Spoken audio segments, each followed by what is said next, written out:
The pay was $41 an hour. That's what got me. Not patriotism, not some lifelong fascination with the electrical grid, not a fondness for the smell of transformer oil and pine. $41 an hour, full benefits after 90 days, and a shift that ran from 7 at night to 7 in the morning, 4 nights on, 3 nights off. Out of Marquette, Michigan, way up in the Upper Peninsula, at a small hydroelectric station, tucked along a tributary of the Dead River that I'm not going to name because I signed something about that, and I'm already breaking enough rules just by telling you this. I'd been working at a Menards lumberyard for 2.5 years before that, loading 2x4s into the beds of pickup trucks for guys who'd watch me sweat and then tip me a granola bar from their glove compartment. My back was going, my knees were going. I was 34 years old, and I felt 60. So, when my cousin Wade texted me a link to the listing, night operations technician, remote hydroelectric facility, immediate hire, I called the number before I finished the eggs I was eating. The guy who interviewed me over the phone was named Garrett Boudreau. He had one of those voices that sounded like he was talking to you from inside a cardboard box. Patient, methodical. He asked me 4 questions about my work history. Then he asked me if I had a wife. No. Kids. No. Anyone I lived with. Just my dog. A beagle mix named Boomer. Anyone I'd be in regular contact with. My mom, but she was in a memory care unit in Escanaba and didn't always know who I was anymore. My cousin Wade. We hunted together in November, and that was about it. Boudreau wrote something down. I could hear the pen on paper. He told me I'd be a good fit. The orientation was in Marquette at a Holiday Inn conference room with 3 chairs and a folding table. Boudreau showed up in person, a tall guy in his late 50s with a face like a chunk of granite and hands that didn't quite stop moving even when they were resting on the table. He had me sign the standard stuff. Then he had me sign 3 more pages of non-disclosure that included language about national infrastructure security and federal prosecution. I signed. I wanted the $41. He drove me out to the station in a Ford F-250 with government plates. The drive was almost 2 hours. The last 40 minutes were on a gravel road that wound through some of the densest forest I've ever seen in my life. And I've lived in the UP for most of mine. Old growth, the kind that was supposed to be gone from this part of the country 100 years ago. Hemlock and white pine that you'd need 3 guys holding hands to get around. The road narrowed until the truck mirrors were brushing branches. Boudreau didn't talk much. When he did, it was about the work. The plant was small, about 12 megawatts, built in 1924, modernized in the late 70s, modernized again in 2008. 2 turbines. Fed off a reservoir behind a concrete gravity dam about half a mile upstream. The night shift was solo. My job was to walk the building twice a shift, check the gauges, log the readings, watch the SCADA monitor for alarms, and call the daytime supervisor if anything went wrong. That was it. 8 months a year. Closed in deep winter when the river iced and they ran on the grid. April to November, I'd be there. The station was a brick building, 2 stories tall, set into a clearing about 300 yards from the dam. Behind it, the forest. In front of it, a gravel parking lot and a small fenced-in yard with 2 backup diesel generators. The whole place was lit by sodium vapor lamps on tall poles.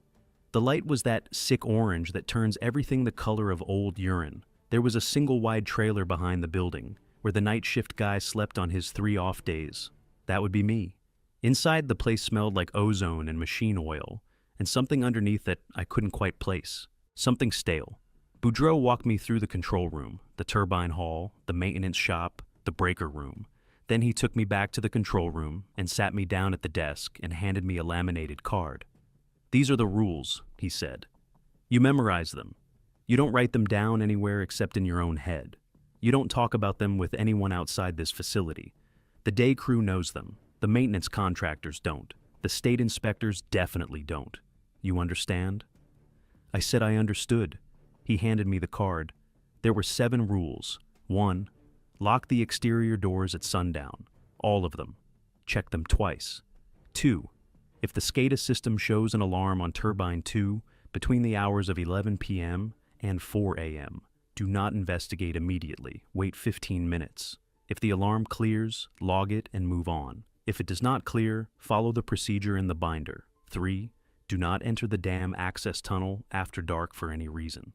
The dam can wait until morning. 4. If you hear knocking on the south wall of the building, do not respond, do not look out the window, do not approach. Continue your work normally and do not acknowledge the sound in any way. 5.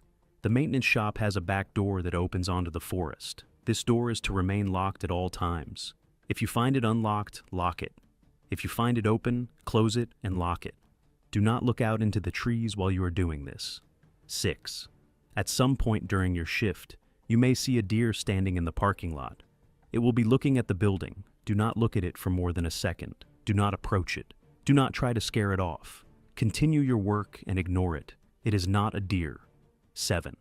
Do not, under any circumstances, open the door for anyone after midnight. Not a state inspector, not a sheriff's deputy, not a co-worker, not me, not anyone. If you hear knocking on the main door, you call the day shift supervisor. You do not open it. I read the card twice. Then I read it a third time. Then I looked up at Boudreaux and waited for him to laugh, or grin, or tell me it was hazing for the new guy. He didn't. His face was the same chunk of granite it had been all day. His hands had finally stopped moving. They were folded on the table in front of him, and they looked very deliberately still. "What about Rule 4?" I said. "Has someone been knocking on the south wall?" "Sometimes." "What is it?" "It's not your concern as long as you follow the rule." "And Rule 6, the deer." He looked at me for a long second. He had blue eyes. I hadn't noticed before. They sat in his weathered face like a couple of marbles dropped into clay. "There's a creature out here," he said. "It's been here longer than the station, longer than the dam. The locals used to know about it. Now, most of them don't. The ones who do, don't talk. It's not interested in the building, and it's not interested in the equipment. It's interested in the people inside the building. We don't know why. We have a working theory that it likes the electrical activity, the hum, the feel generated by the turbines. We have another theory that it has nothing to do with the electricity at all, and the building is just where the men happen to be. We're not going to figure that out. What we know is that if you follow the rules, you're fine. 6 guys have worked this shift before you, going back to 1979, when we started keeping the rules in their current form. 5 of them retired or transferred. 1 didn't follow Rule 7, so follow the rules. I asked him what rule it took the form of. Bear? Mountain lion? Some kind of wolf? He stood up, said the rules don't care what you call it. The rules just tell you what to do. He told me a man named Reggie Vasilakis would be there at 6 the next morning to relieve me. He told me Reggie was the day shift senior, and that he would answer any practical questions about the equipment. He told me good luck. He shook my hand. His grip was very firm and very dry. Then he left. I locked the doors at sundown. The whole building. 3 exterior doors total. Main entrance, turbine hall side door, maintenance shop back door. I checked each one twice. The maintenance shop door, the one that opens onto the forest, the one from Rule 5, was already locked, deadbolted, with a chain across it for good measure. I checked it twice anyway, and on the second check, I caught myself glancing out the small window in the door, glancing toward the tree line, and I made myself stop. I made myself look at the floor instead. The rule didn't say not to look. The rule was about not looking when you were closing or locking it, but I felt better not looking. The first night was nothing. I walked the building twice. I logged the readings. The SCADA monitor showed both turbines running smooth, generating around 11 megawatts steady. No alarms, no knocking, no deer.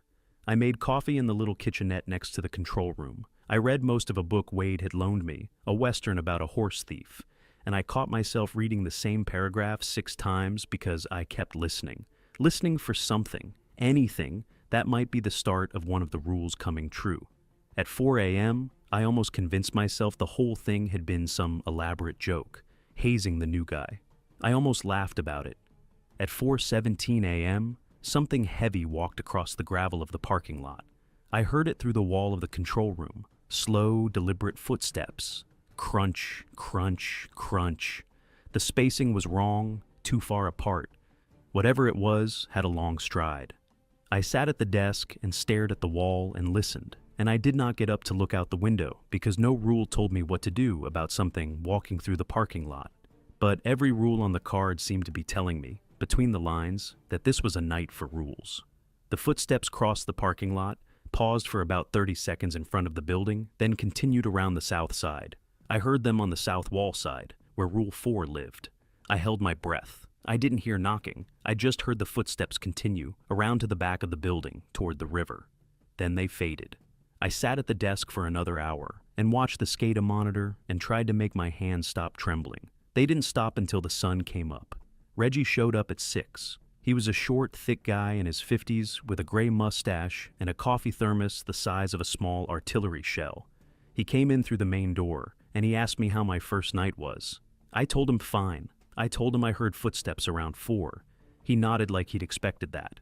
He said the first week was always the loudest because it was new to me and my ears were tuned for it. He said by week 3 I wouldn't notice half the things that happened out there. He said this matter-of-factly, the way you'd tell someone that the cold goes away once your body adjusts. I drove the F-250 back to the trailer that morning, and I slept for 9 hours. I dreamed about Boomer. I dreamed I was holding him up to my chest, and his tongue was wrong. Too long, too dark.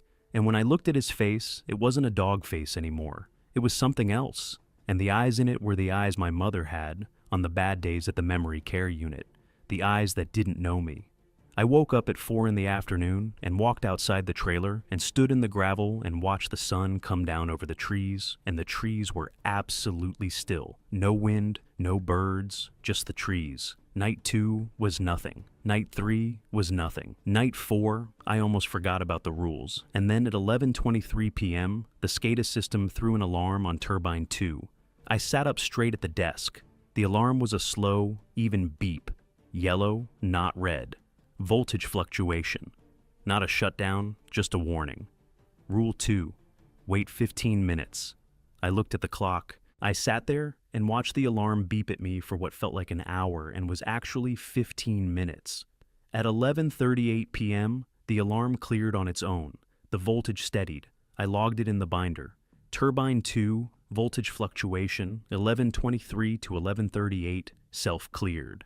I put my pen down, and I let out a breath I didn't know I'd been holding. At 11:41 p.m., the alarm came back. Yellow, slow, same pattern. I waited again, 15 minutes, cleared on its own, I logged it. At 12:03 a.m., it came back a third time, and this time it went red. Shutdown imminent. The binder had a flowchart for that. Open the binder, read the chart. Step 1 was to physically inspect the unit. The turbine hall was inside the building. I didn't have to go outside. I grabbed the flashlight off the desk, even though the turbine hall was lit, and I walked. The hallway between the control room and the turbine hall is maybe 30 feet long, concrete floor, yellow paint on the walls, the institutional kind. There's a steel fire door at the end of it. I opened the fire door, and I stepped through into the turbine hall. The hall was loud, the way it always was. The turbines run at around 300 RPM, and the whole room hums with it. A deep mechanical thrum that gets into your sternum after a while. The lighting was the bluish-white of industrial overheads.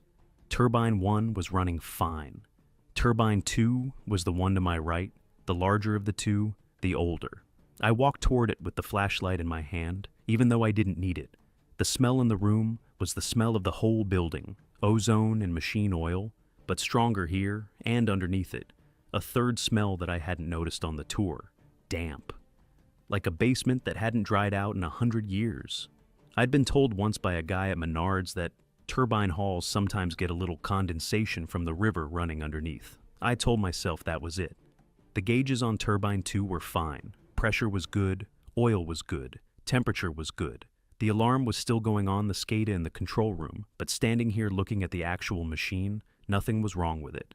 I walked around to the back of the turbine, where the access panel was. I shined the flashlight on the panel. The panel was closed, bolts in place. Nothing wrong. Then I heard it. A sound from inside the turbine. I want you to understand. Turbine 2 is a piece of equipment that weighs about 40 tons. It is a sealed machine. There is no way for any living thing to be inside it. And yet, standing there with my hand on the panel, I heard a sound from inside it. The sound was not mechanical. It was not water flowing through the penstock. It was breathing. Slow, deep breathing, in and out, in time with the rotation of the turbine, but slower. Maybe one breath every 15 seconds. I took my hand off the panel. I backed away from the turbine. The breathing got louder, or maybe my ear got better at picking it up. It wasn't just inside the turbine. It was inside the whole room. It was coming from underneath the floor. It was coming from the walls. It was, I realized, in my own chest. My own breathing had slowed down to match it without my permission. I forced myself to take a fast breath, in and out, and the moment I did, the sound stopped. The alarm in the control room cleared. I could hear the beeping stop through the open door of the hallway. The red light on the SCADA, I would find out when I walked back, had gone green. Turbine 2 was fine. The gauges had never wavered. Whatever had set off the alarm was gone. I walked back to the control room. I sat down at the desk. I picked up my pen. I wrote in the binder, Turbine 2, voltage fluctuation, 12:03 a.m. Self-cleared, 12:11 a.m. I did not write down what I'd heard. I sat there for the rest of the night, and I did not get up. I didn't even go to the bathroom. I held it. I was afraid that if I left the control room, the rules would notice me again. I tried to read the Western. I held the book open in my hands, and I looked at the page, and the words on the page were arranged in their normal order, but they didn't connect to anything in my head. The horse thief was in some kind of trouble. I didn't care about the horse thief. I closed the book, I opened it again, I closed it again. I noticed that my hands had stopped trembling, which should have been a comfort, but wasn't. They had stopped trembling because some other part of my body was doing the trembling now, lower, somewhere behind my ribs. Not a shake you could see, a shake you could feel from the inside, like an idling engine. I drank coffee. I made more coffee when I ran out. I watched the SCADA monitor. Around 3:30 in the morning, I thought I heard the breathing again, very faint, very far away, and I held very still and listened for almost a minute before I realized I was hearing my own breath against the inside of my coffee mug. I put the mug down. I stood up. I walked around the desk 3 times. Then I sat back down. I had 4 hours to go. I noticed something on the SCADA monitor that I had not noticed before. In the bottom right corner of the screen, there was a small text field that displayed the system clock. The clock was correct. To the right of the clock, there was a smaller field that displayed the room temperature inside the turbine hall, fed by a thermocouple on the wall by turbine 2. The temperature in the turbine hall normally ran around 78 degrees Fahrenheit when both units were running. That was the heat from the bearings and the generators. The temperature on the SCADA at 3:45 in the morning was 61 degrees. I watched it for 10 minutes. It crept up 1 degree, then another. By dawn, it was back to 78. Something had been in there. Something that displaced enough heat to drop the room temperature by 17 degrees. I did not get up to verify.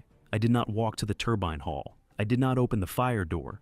I sat at the desk and I watched the temperature climb back to normal, slow, 1 degree every few minutes. The way a room warms up after a window has been opened in winter and then closed again.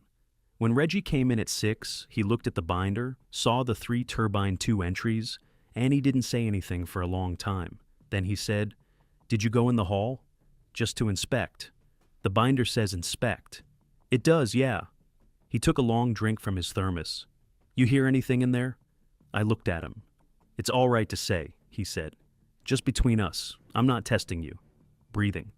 He nodded, slow. He sat down across from me at the desk and rubbed his face with his hand. His hand was old, liver spots, a scar across 2 of the knuckles. "Some nights it does that, the alarm thing, 3 times in a row, then it stops. We think it's testing, trying to get one of us to come look. We don't know if it's trying to get into the building or what, but if you do exactly what the binder says, you're fine. Walk in, look, walk out. Don't put your ear up against the panel. Don't talk to it. Don't acknowledge it. Just look and go. You've heard it? I worked nights for 11 years before they bumped me to days," he said. "I've heard everything you're going to hear, and a few things you won't, because the rules are better now than they were. What is it, Reggie?" He stood up. He picked up his thermos. He looked at me, and his face was kind in a way that almost made me cry. "Go sleep," he said. "You did good. You followed the rules." That was my first week. I want to tell you that I quit then. I want to tell you that I drove out the gravel road in the F-250, and I never looked back. I didn't. I went home to the trailer, and I slept, and I dreamed about Boomer again, and when I woke up, I drove into Marquette, and I bought a 6-pack of Bell's Two Hearted, and I sat on the steps of the trailer, and I drank it, and I thought about the money. $41 an hour, 3 nights off a week. A whole life I could build with that money if I could just put my head down and not break the rules for 8 months a year. I went back. Of course I went back. Weeks 2 and 3 were quieter. The footsteps in the gravel came back on night 9. They came back on night 11. I didn't hear breathing in the turbine hall again, though the alarm tripped one more time on night 12, and I followed the procedure, in and out, in and out. And that time the hall was just a turbine hall. Quiet, oily, normal. I started to get a feel for the place. The way the building sounded at 3 in the morning, when the wind picked up off the reservoir and pushed through the gap between the maintenance shop and the breaker room. The way the SCADA fan kicked on for 40 seconds every 15 minutes. The way the coffee pot in the kitchenette gurgled at the end of a brew cycle. You learn a building when you sit in it alone for 12 hours at a stretch. You learn it the way you learn a wife's breathing pattern. You stop hearing the normal sounds, and you start hearing only the wrong ones. The trailer behind the station was where I slept on my 3-off nights. They had issued me a key the first day. The trailer was clean, the way single wides are clean when no one has lived in them for a while. The fridge had a box of baking soda in it. There was a stack of paperbacks on the shelf above the bed, left by whoever had been there before me, mostly Louis L'Amour, one Stephen King. The Stephen King had a coffee ring on the cover, and someone had folded down the corner on page 217. I never opened it. I don't know why. I never opened it. On my 4th off night, I drove down into Marquette and met Wade at a bar called The Veerling. Wade is the kind of guy who can sit at a bar for 4 hours and say maybe 40 words total. We had wings. He drank Pobst. I drank Bells. I almost told him about the rules. I almost told him about the footsteps in the gravel. I had 3 beers in me, and the words were lined up at the back of my throat. But every time I started to talk, I thought about the NDA, and I thought about Boudreaux's hands not quite stopping moving, and I thought about the look Reggie had given me when he asked if I'd heard breathing. So I told Wade the work was fine. He nodded. He paid for the wings. He asked me how Boomer was doing. I told him Boomer was happy at his house, which I knew was true because Wade had sent me a picture earlier in the week. Boomer asleep on Wade's couch with one paw over his eyes. I drove back to the trailer that night, and I did not sleep. I lay in the bed, and I listened to the wind and the trees and the river, and I thought about how I had a whole life that was separate from this place, a life with friends and family and a dog, and how that life was going on without me on the other side of 48 miles of gravel road, and how the more time I spent in this trailer and that brick building, the further away from that life I was getting, not in miles, in some other measurement. On night 15, I heard the knocking on the south wall for the first time.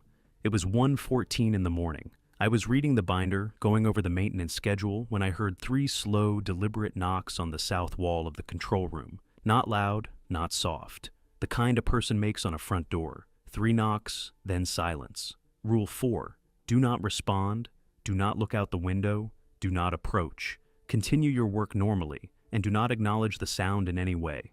I want to tell you, I followed the rule perfectly. I didn't. I flinched. I stopped reading. I held my breath. That counts as acknowledgement, I think, though the rule didn't define what acknowledgement meant. I sat very still, and I waited. The knocking came again. 3 knocks, same spacing, then nothing. I forced myself to pick up the pen. I forced myself to write in the binder. A routine entry, a meaningless entry, just to make my hand move. On before hours, all systems nominal. The pen shook. The handwriting was a mess. I kept writing. I wrote a paragraph about the weather. I wrote down what I was reading in the Western. I just kept the pen moving. The knocking came a 3rd time. 3 knocks, and this time, between the knocks, I heard the breathing. The same breathing I'd heard in the turbine hall on night 4. Slow, deep, in and out. But this time, it was outside, on the other side of the wall, maybe 4 feet from where I was sitting. I felt the breath of it, I swear to God. I felt the warm pressure of it through the cinder block. I felt my own breath start to match it. I forced myself to write. The pen tore the page. The knocking did not come a 4th time. The breathing faded. After maybe 2 minutes that felt like 20, I heard the footsteps on the gravel, the long strided footsteps from night 1, walking away around the back of the building toward the river. I sat at the desk until dawn. Then I went and made coffee, and I drank the whole pot myself. And when Reggie came in at 6, I told him I'd heard the knocking, and he said, "Yeah, it does that," and went and made another pot. The next morning I went outside, in daylight, with the sun fully up, and I walked around to the south wall of the building. I wanted to see. I wanted to know if there was anything there, any sign that something had been standing there at 1 a.m, knocking on the cinder block. The south wall faced the forest. There was about 15 feet of cleared ground between the wall and the tree line, gravel and patchy weeds and a couple of empty propane tanks chained to a post. I walked the wall slowly. I looked at the ground. I looked at the wall itself. There were marks, faint. The cinder block was painted a kind of cream color, the institutional paint they use on industrial buildings, and on the section of wall just outside the control room at about head height for a tall man, and again at about 8 feet up, there were smudges. Not handprints, not paw prints. Just smudges, like something had pressed against the wall and left an oil mark. The smudges at 8 feet were bigger. They were the size of a dinner plate, roughly oval, where the knuckles would have hit if something the size of a person but with hands the size of a dinner plate had knocked on my wall. I took my phone out and I took a picture of the smudges. The picture came out blurry. I took another one, also blurry. I took 6 pictures. Every single one of them was blurry, even though I was holding the phone still, and the sun was bright, and there was no reason for any of them to be blurry. I gave up. I walked back to the front of the building. I drove home. That night, on the drive back to the station, I tried to look at the pictures on my phone again. They were gone. The folder was empty. I had not deleted them. I had taken 6 pictures that morning, and now there were 0 pictures in my camera roll from that day. The previous day's pictures were still there. The next day's would be there. Just not those 6. I did not tell Reggie about that. Over the next month, I started to put together what I thought I knew. I want to be careful here. I want to be honest about what's evidence and what's me filling in blanks. I knew the creature was big. The footsteps were heavy enough to move gravel, and the stride between them, I'd measured it one morning by standing in the parking lot and finding the prints. The prints were faint because the gravel didn't take prints well, but I found them, and the stride was about 5.5 feet. A grown deer has a walking stride of about 2.5. A black bear's walking stride is about 3. A man's is about 2. 5.5 feet is something else. I knew it could stand upright. The knocking on the south wall was at a height I couldn't reach without standing on a stepladder. I measured that one morning too. The marks on the wall where it had knocked were about 8 feet off the ground. There were marks, faint scuff marks. I could see them when the sun hit the wall right. I knew it was patient. The pattern of the knocking, the same 3 knocks, the same spacing, the way it stopped and started, the way it didn't escalate. This was not a frantic animal. This was not even a predator. This was something doing a job. Walking the building, checking the building, knocking on the south wall, walking away. The way I walked the turbines and checked the gauges and wrote in the binder, a patrol, a routine. I asked Reggie one morning, casually, if the day shift ever heard the knocking. He said no. He said the day shift never heard anything except the river and the turbines. The thing only came at night. I asked him if anyone had ever seen it. He chewed on that question for a while. Then he said, Garrett saw it once. 87, I think. He was night shift then. He didn't tell me the whole story until I'd been on days for 5 years. He said it was tall, said it walked on 2 legs, but the legs were wrong. The knees bent the wrong way, like a dog's back legs, except it was upright. Said the head was wrong, long muzzle, yellow eyes. Said the worst part was the way it looked at him. He said it wasn't hungry, it wasn't angry, it was just curious, like he was a bug under glass. He saw it through a window. He opened the door, broke a rule. There were only 4 rules back then. We added the others after. What happened to him? Nothing happened. It looked at him for maybe 20 seconds, then walked away. He went home and shook for a week. Said he could feel it watching him from the trees even when he knew it wasn't there anymore. Said the feeling didn't go away for a year. He wrote the new rules after that. I asked Reggie if there were native stories about a creature like this. In the UP, there are old stories, Ojibwe stories.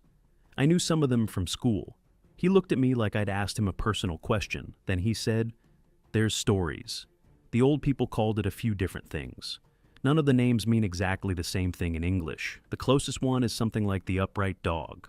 I'm not going to say the word. Words have a weight up here, and I don't want to put that weight in my mouth.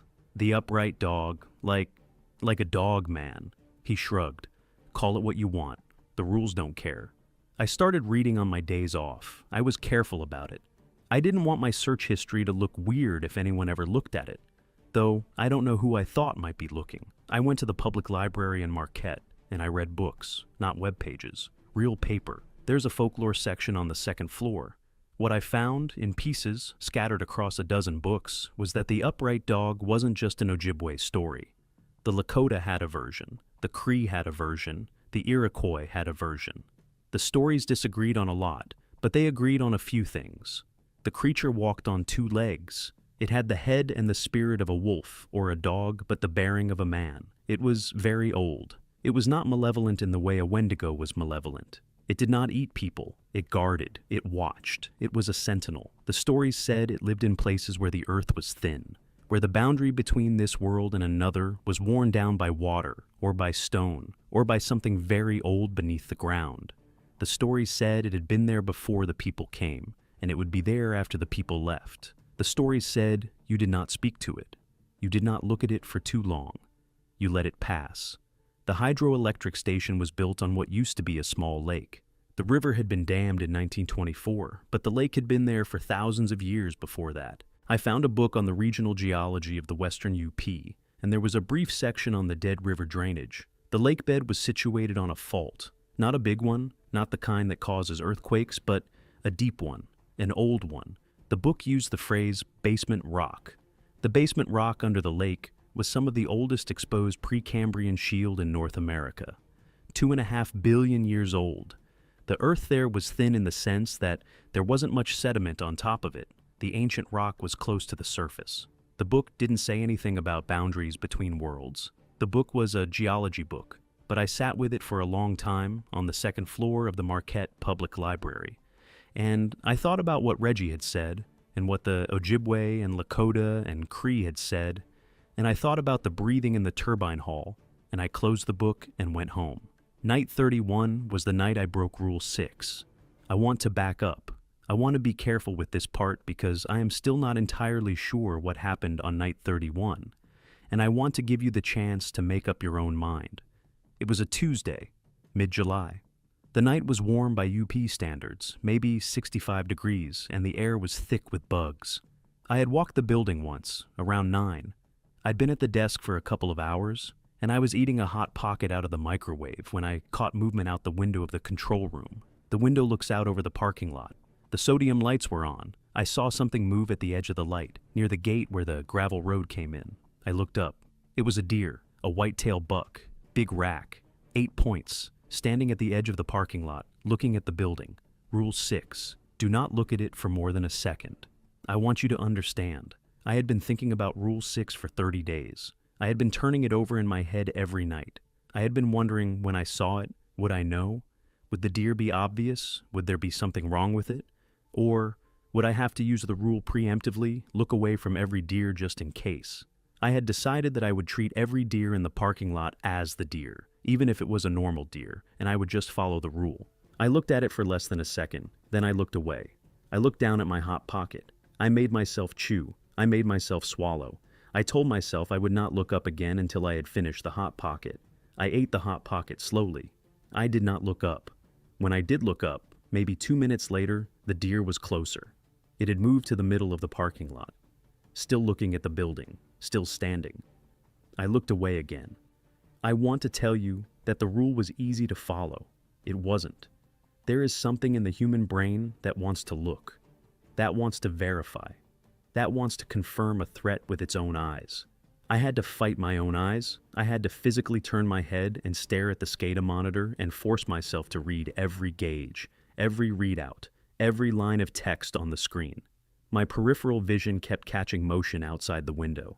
I kept wanting to look. I didn't look. Not for a long time, maybe an hour. I worked on the binder. I logged readings I had already logged. I made another pot of coffee. I read the Western. I forced my eyes to move across the page, even though I wasn't taking in the words. When I finally let myself look out the window, the deer was at the door of the building, the main door, the one with the heavy steel frame and the deadbolt and the keypad. The deer was standing about 6 feet from the door, on its 4 legs, looking at the door. Its head was lowered. Its rack was huge.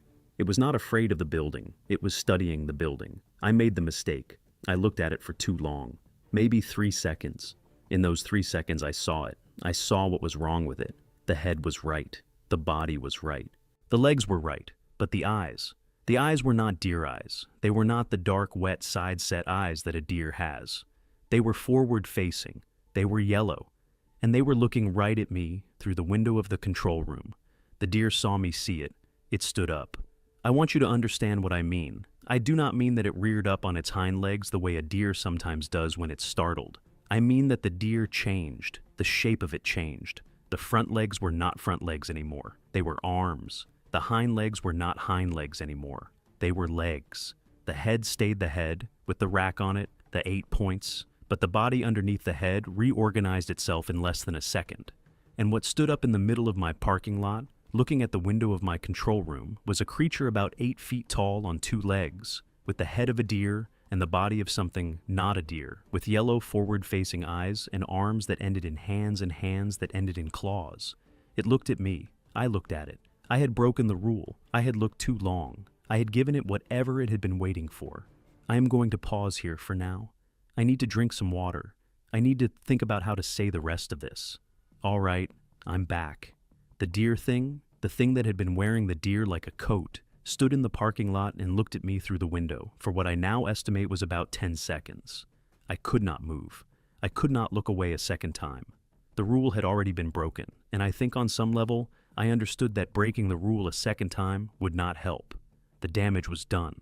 All I could do was take in what I was seeing because some part of me was going to have to live with this, and that part needed to know. The body underneath the deer's head was covered in short, coarse, dark fur. The proportions were not human. The shoulders were too wide. The arms were too long. The chest was deep and barrel-shaped, like a dog's chest, but vertical.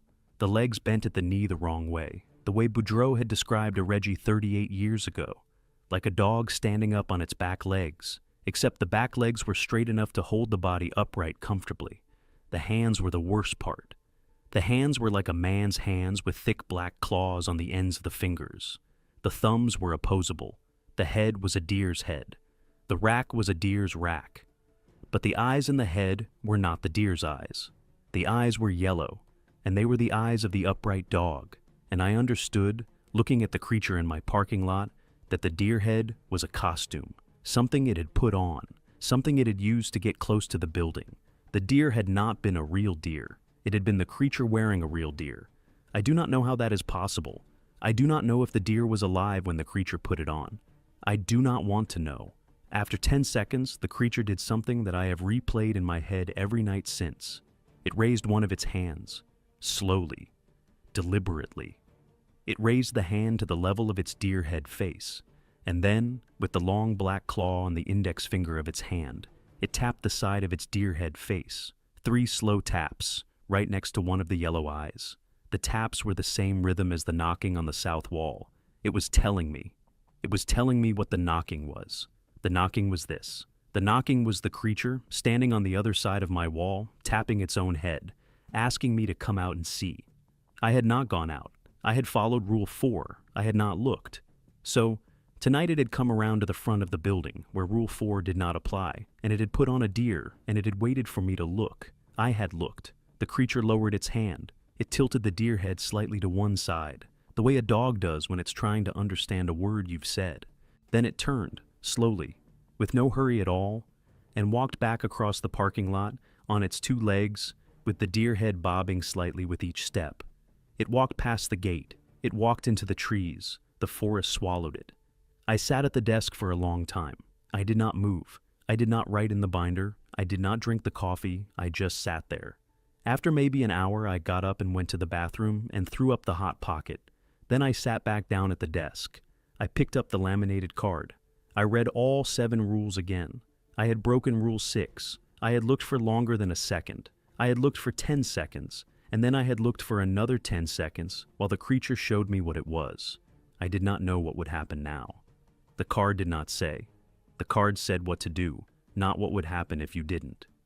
At 12:47 a.m., the SCADA system threw an alarm on turbine 2. Yellow, voltage fluctuation. I sat at the desk and watched it beep. I did not get up. I waited 15 minutes. At 1:02 a.m., the alarm did not clear. It went red. The binder said to inspect. I did not inspect. I sat at the desk. I did not get up. The alarm beeped. I did not move. After another 15 minutes, the alarm cleared on its own.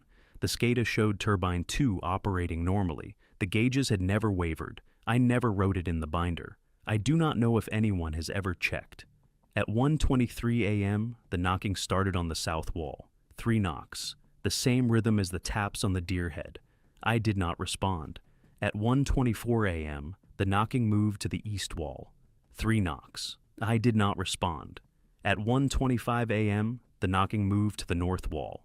3 knocks. I did not respond. At 1:26 a.m., the knocking moved to the west wall, the wall the main door was on.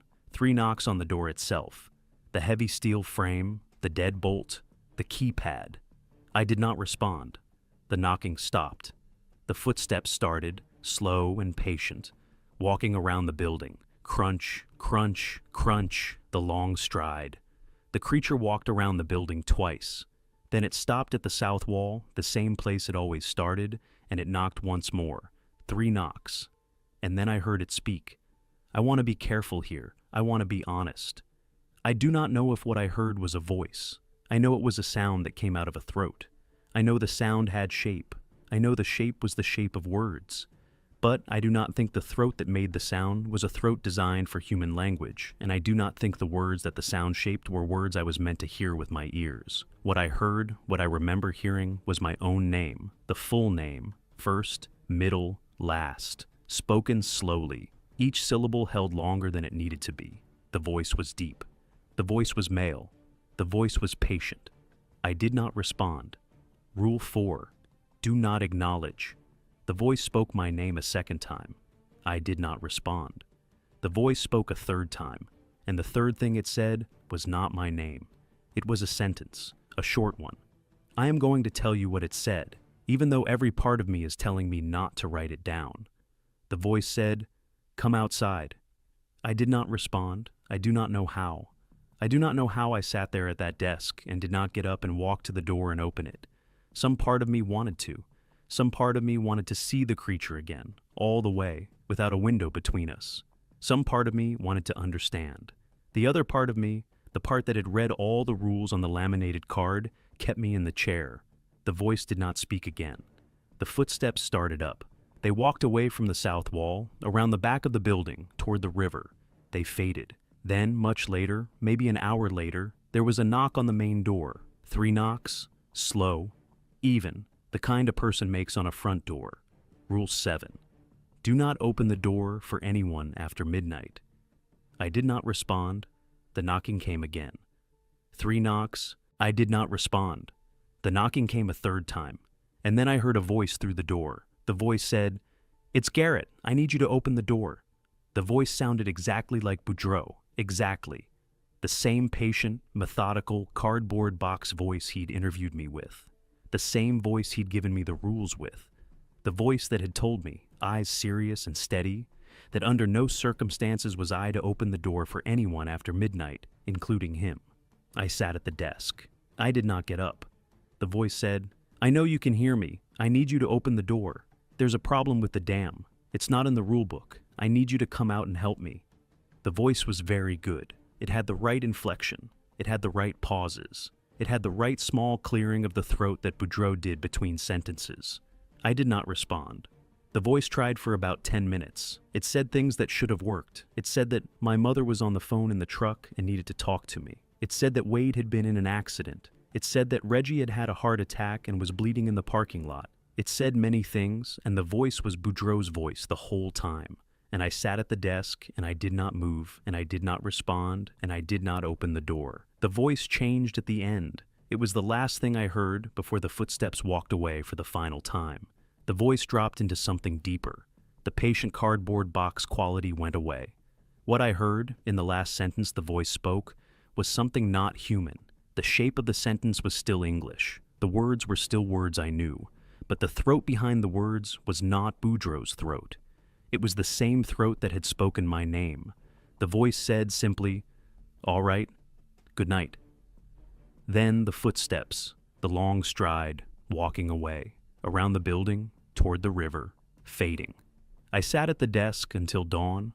When Reggie came in at 6, I was still sitting in the same chair. I had not moved. I had not eaten. I had not drunk water. I had not used the bathroom since I'd thrown up around midnight. Reggie took one look at me and he put his thermos down. He sat across from me at the desk. He did not say anything for a long time. He just looked at me, the way Boudreaux had looked at me in the Holiday Inn conference room, and after a while he said, very quietly, "What did you do?" I looked at the deer. He closed his eyes. He sat there with his eyes closed for what felt like a full minute. How long? 10 seconds maybe, then it changed. Then I looked at it for another 10 seconds while it was changed. Then it tapped its own head 3 times with one of the claws. It walked away after that? Yes. And then it came back, after midnight. Yes. It spoke. Yes. It used my voice, or Garrett's voice. Garrett's. It said it was him. It said there was a problem with the dam. Reggie opened his eyes. There was something in his expression I had never seen before. Not on his face, not on anyone's face. It was not pity. It was not fear. It was a kind of sorrow that I think only people who have done this job for a long time can carry. A grief for a thing that hasn't quite happened yet, but is going to happen. You didn't open the door. No? Good. You did good. The rule that matters is Rule 7. The other rules are guardrails. Rule 7 is the wall. As long as you don't break Rule 7, you live. I broke Rule 6. You did. Rule 6 is a guardrail. You're past it. You're on the other side of it now. The creature has seen you. It has your face. It has your name. It will come back. For how long? He thought about that for a while.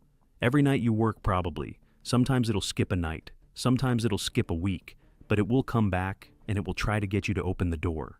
It will use voices you know. It will say things that should be impossible for it to know. It knows things about you that you have not told anyone. I don't know how. I don't think anyone knows how. You will sit here at this desk, and you will not open the door. And over time, you will get better at not opening the door, and that will be your job. Watching the gauges is something we do during the day. The night shift, the real night shift, the one you signed up for without knowing it, is keeping that door closed. 6 guys before you have done it. You're the 7th. And the one who didn't follow Rule 7. Yeah? What happened to him? Reggie picked up his thermos. He did not drink from it. He just held it in his hands. His name was Lawrence Pichat. He worked nights here from 1979 to 1981. He was the guy the rules got written for. The 4 original rules. Garrett wrote Rules 5 through 7 after Lawrence. Lawrence opened the door on a night in March of 1981. He thought it was his brother. His brother had died in a hunting accident in 1976. The voice on the other side of the door sounded exactly like his brother. Lawrence opened the door. There was no body. There was nothing in the parking lot. There was no blood. The door was open and Lawrence was gone. We never found him. The day crew searched for 2 weeks. The state police searched for 3 more after that. Nothing, just gone. You think it took him? I think it does whatever it does, and Lawrence was the price. Yeah. He stood up.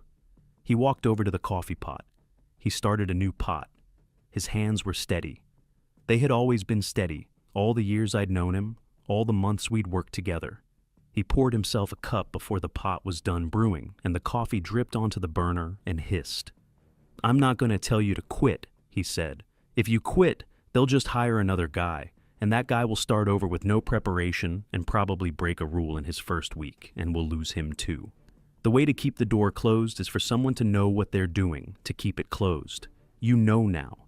You broke a guardrail, but you held the wall. You can do this job. The pay is good, the schedule is good. You'll get used to it. The voices stop bothering you after a while. Some of the guys say they get bored of it eventually. I never got bored of it, but I never opened the door. I thought about that. I thought about it for a long time, sitting at the desk while Reggie drank his coffee. I thought about my mother in the memory care unit in Escanaba. I thought about Boomer at Wade's house.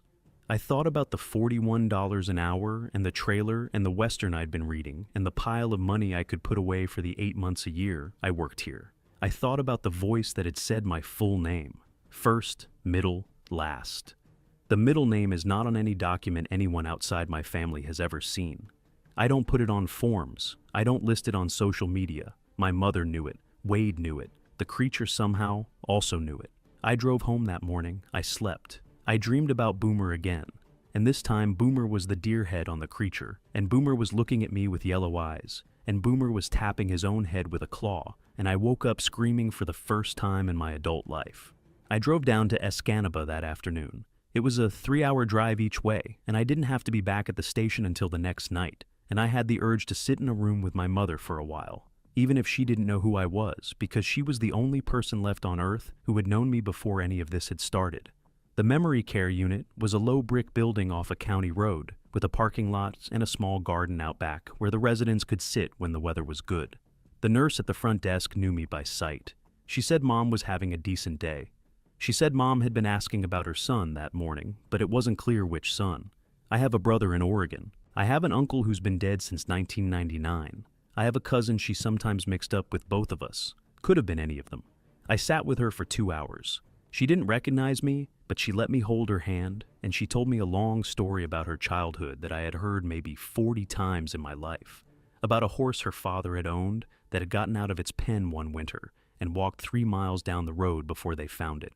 The horse had been her favorite. She told the story like she was telling it to me for the first time. I let her. I held her hand and I listened, and I tried not to think about the rules. I drove back to the trailer that night with the windows down and the radio off. The road from Escanaba to the station was almost entirely empty after dark, long stretches of forest on either side. About 20 miles out from the trailer, my headlights caught something on the shoulder of the road. A deer, standing perfectly still, watching the road. I did not slow down. I did not look at it for more than a second. I kept driving. I do not know if it was a deer. I went back to work the next night. The next night was quiet. The night after that, the creature came back. I knew it the moment I stepped out of the truck at 7. The air around the building had a smell to it that hadn't been there before. Faint, somewhere between wet dog and the metallic tang of pennies. I locked the doors. I checked them twice. I sat at the desk. At 11:40, there were 3 knocks on the south wall, and I did not respond. At 12:15, there were 3 knocks on the main door, and a voice that sounded like my high school football coach, dead of a heart attack in 2014, asked me to come out and run sprints. I did not respond. The voice was very good. The voice even had the slight wheeze the coach had picked up in his last year after the first heart attack before the second. I sat at the desk and I bit the inside of my cheek until I tasted blood, and I did not respond. And after about 20 minutes, the footsteps walked away around the building and into the trees. That was the new pattern. That was the new job. I am still going back to work. I have been at the station for almost 6 months now. The season ends in another 6 weeks. After that, the river freezes and the place shuts down, and I have 4 months of winter to think about whether I am coming back for next April. The creature has come to the door on roughly 4 nights out of every 5 since night 31. It uses different voices. It has used Wade's voice, which I expected. It has used my mother's voice, which I should have expected, but which broke something in me the first time I heard it. The voice was my mother's voice on a good day. The voice she had before the memory care unit. The voice she had when I was a kid and she would come home from her nursing shift at the hospital and ask me how my day was. The creature has not used her voice often, only 3 or 4 times. I think it is saving her. I think it is keeping her in reserve. I do not know how it knows. I have stopped trying to figure out how it knows. It has used voices I do not recognize, people I never met. I think those voices are from other lives, other times. I think it has been doing this for a long time, and it has a deep library to draw from. Sometimes it does not speak at all. Sometimes it just knocks. Sometimes it sits outside the door and breathes, that slow, deep breathing I first heard in the turbine hall. And I sit at the desk and listen to it breathe through the steel, and I do not respond, and eventually it walks away. I do not look at deer in the parking lot anymore. There have been more deer. Real deer, sometimes. Probably. I don't look long enough to find out. I lock the doors at sundown. I check them twice. The maintenance shop back door, the one from Rule 5, has been unlocked twice. Both times I locked it without looking out at the trees. Both times I felt something on the other side of the door, watching me lock it, breathing on the wood. I think there are more than one of them out there. I think the creature I have seen is the one assigned to this station, but I think there are others, further back in the forest, in places I have not gone and will not go. I do not enter the dam access tunnel after dark. I do not investigate Turbine 2 alarms for 15 minutes. The alarms have been less frequent since night 31. I think the creature has lost interest in that particular game. It has found a better one. I follow Rule 7. I have not opened the door. I will not open the door. This is the part of the story where I am supposed to tell you why I am writing this. The other guys, the ones who told their stories, they had reasons. Their NDAs expired. They wanted the truth out. They wanted closure. I do not have any of those reasons. My NDA is still in force, and the people I signed it with are real and serious, and if they read this and figure out it's me, I am in a great deal of legal trouble at minimum, and I do not want to think about what else. I am writing it because I am going to quit. I made the decision 2 nights ago. I am giving notice this week. I will work out the rest of the season, 6 more weeks, because Reggie was right. If I leave suddenly, they will hire someone new, and that someone will not know, and the creature will get them. I am not going to do that. I will work the 6 weeks. I will keep the door closed. I will train the new guy myself, if they let me. I will tell him the rules, and I will tell him to follow them, and I will not tell him what is on the other side of the door, because telling him will make him want to look, the way I want it to look, and the wanting to look is what gets you. But after that, I am done. I am going back to Menards. They will take me back. I am going to load lumber for guys with granola bars in their glove compartments for the rest of my working life. I am going to lift 2x4s until my back gives out, and then I am going to find some other job that doesn't require me to sit alone in a brick building in the woods at night and listen to my dead grandmother's voice on the other side of a steel door, telling me she made cookies and to come and get them. I am writing this because I want a record, not a public one. I am putting this in a sealed envelope and giving it to Wade and telling him to open it if I disappear. If you are reading this, then either Wade decided to open it anyway, against my wishes, which is exactly the kind of thing Wade would do, or I have disappeared, which means that on one of my last 6 weeks of shifts, I broke Rule 7, which means the creature won, which means you should believe me. The other reason I am writing this is harder to say. I went into the maintenance shop yesterday morning, before Reggie arrived, to check something on the back door. The lock had been sticking. I wanted to oil it. While I was in the shop, I happened to look at the workbench. There is a small mirror over the workbench, the kind of mirror that used to come in a man's grooming kit, square, with a wooden frame. I have looked into that mirror probably 1,000 times over the past 6 months, every shift, without thinking about it. Yesterday morning I looked into it, and I saw something I am pretty sure was not there 6 months ago. My eyes have always been brown, dark brown, like both my parents. In the mirror, in the fluorescent light of the maintenance shop, my eyes had a yellow ring around the pupil. Thin, not the whole iris, just a ring, about 1 millimeter wide. I held very still. I looked carefully. I went out to the truck and I checked my driver's license, which was issued 3 years ago. And the photo on the license has my eyes as I have always known them. Brown, no yellow. I went back inside. I looked in the mirror again. The ring was still there. I do not know if I am imagining it. I do not know if the fluorescent light was doing something to my eyes. I do not know if it has always been there and I just never noticed. I have asked Reggie, casually, what color my eyes are, and he said, brown. I have asked Wade. Wade said brown. I am going to ask my mother on my next visit. Not because I think she will know. She does not know my name half the time. But the part of her that remembers me as a child sometimes surfaces. And that part of her looked at my eyes every day for the first 18 years of my life. And that part of her will know if there is yellow in them, now that should not be there. If she says yellow, I am not waiting 6 more weeks. I am quitting the next morning. I will let them hire whoever they hire, and I will warn that person on the way out. NDA or no NDA, federal prosecution or no federal prosecution. I will tell them everything I have told you, and I will pay whatever price comes after, because I do not want to find out what happens if the yellow keeps spreading. I do not want to find out what happens to a man who has looked at the deer for too long. I do not want to find out if at some point in my future I will walk out of the trailer one night, and the cold will not bother me, and the forest will not scare me, and the rules on the laminated card will start to feel less like commandments and more like suggestions. And one of those nights, in some year I cannot now predict, there will be a knock on the door I am sitting behind. And the voice on the other side will be a voice I love, and I will know better. But my hand will move toward the deadbolt anyway, because the part of me that knows better will be smaller than the part of me that wants to go outside. I think that is what happened to Lawrence Pachot.